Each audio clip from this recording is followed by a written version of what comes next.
बिस्मिल्लाहिर्रहमानिर्रहीम। My name is Zahid, BS economics 8। ये हमारे पास अभी दो कंपनी है। ये इन दोनों का स्टॉक है 5 साल का। इसमें हम टाइम पीरियड लेंगे। इनका हमने अर्थमेटिक मीन्स डिफ़ाइन करना और ज्योमेट्रिक मीन्स भी निकालना है और स्टैंडर्ड डेविएशन भी निकालना है। ये दो कंपनियां हैं हमारे पास, एक स्टॉक ए और स्टॉक बी है। ए है, ये बी है।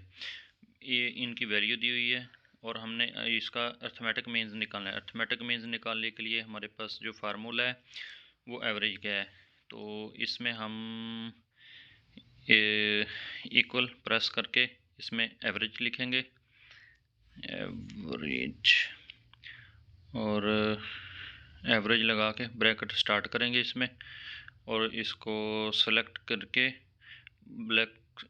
ब्रैकेट बंद करके इंटर करके स्टॉक का इसका हमारा आ जाएगा। इसी तरीके से हमारा फार्मूला लगा के हमने एवरेज का और स्टॉक बी का जो है इस पर का भी हम ये कर लेंगे। ये हमारे पास दोनों का अर्थमेटिक मीन्स आ जाएगा। जो स्टॉक ए है ये हमारे पास ज़्यादा इंपॉर्टेंट है क्योंकि इसकी वैल्यू ज़्यादा है। तो उसके बाद हमने ज्योमेट्रिक मीन्स निकालना है। ज्योमेट्रिक मीन्स निकालने के लिए हमारे पास जो फार्मूला है वो ब्रैकेट स्टार्ट करेंगे और उसके बाद हम ये इक्वल जो means bracket start +1 into minus लगा के ये वैल्यू लगाएंगे और वैल्यू लगा के -1 कर देंगे और ये हमारा निकल जाएगा। माइनस के अंदर जो भी हमारे पास वैल्यू होती है ना, तो वो उसकी वैल्यू नहीं आती ना हमारे पास। इसके निकालने के लिए हम ये करेंगे, ब्रैकेट इक्वल प्लस करेंगे और इसमें हम SS जियोमेट्रिक ब्रैकेट स्टार्ट और 1 प्लस ब्रैकेट, इसको सेलेक्ट करके हम ब्रैकेट क्लोज करके और इसको -1 कर देंगे। इसमें ये -1 और control plus shift plus inter plus करेंगे। ये हमारे पास ये डाटा आ जाएगा।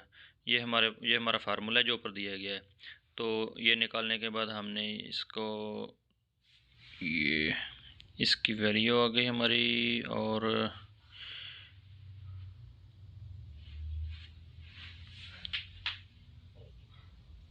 एक मिनट, ये हमारे पास इसकी वैल्यू आ गई है। इसके बाद इसी तरीके से हमने इधर भी यही फार्मूला लगाना है, सेम ही। तो ये देखें, इधर से हम ये फार्मूला लगा के इसको ब्रैकेट स्टार्ट 1 प्लस इसको सेलेक्ट करके स्टॉक बी की वैल्यू को bracket close -1 control plus shift plus enter करेंगे तो ये इसका भी हमारे पास डाटा आ जाएगा ना। उसके बाद हमारे पास स्टैंडर्ड डेविएशन आ जाता है ना। स्टैंडर्ड डेविएशन का फार्मूला है, जो कैलकुलेट करने का जो फार्मूला है वो STDV लगा के और इसको फार्मूले में लगाएंगे और ये एक मिनट, ये इक्वल STT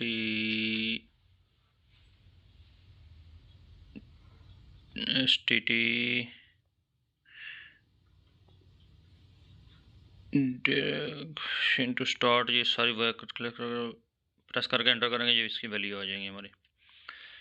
इसी तरह स्टॉक बी का भी हम स्टैंडर्ड डेविएशन सेम ही निकालेंगे ना। इसका और ये दोनों का सेम ही है ना, ए और बी का हम स्टैंडर्ड डेविएशन निकाल लेंगे। ये स्टॉक बी की वैल्यू है और ब्रैकेट क्लोज करके एंटर प्रेस करेंगे, ये इसकी वैल्यू आ गई हमारे पास। स्टॉक ए और बी का जो हमने कंपैरिजन किया तो इसकी स्टॉक ए की वैल्यू जो ज़्यादा आई है तो इसको हम प्रेफर करेंगे। तो अर्थमेटिक मीन्स भी इसका हम ले लेंगे, ज्योमेट्रिक भी हमने निकाल लिया और स्टैंडर्ड डेविएशन। इसी तरीके से हम ये दूसरे क्वेश्चन पे आते हैं। तो इसमें एक कंपनी ले ली है हमने, तो इसका एक्सपेक्टेड रेट ऑफ रिटर्न हमने निकालना है ना। तो उसका निकालने का हमारे पास फार्मूला ये है ऊपर। तो हमने रेट ऑफ रिटर्न को प्रोबेबिलिटी की जो वैल्यू है इसके साथ मल्टीप्लाई करेंगे, तो इसको फिर प्लस नेक्स्ट वैल्यू उसमें लगाएंगे, फिर दोनों को मल्टीप्लाई कर देंगे।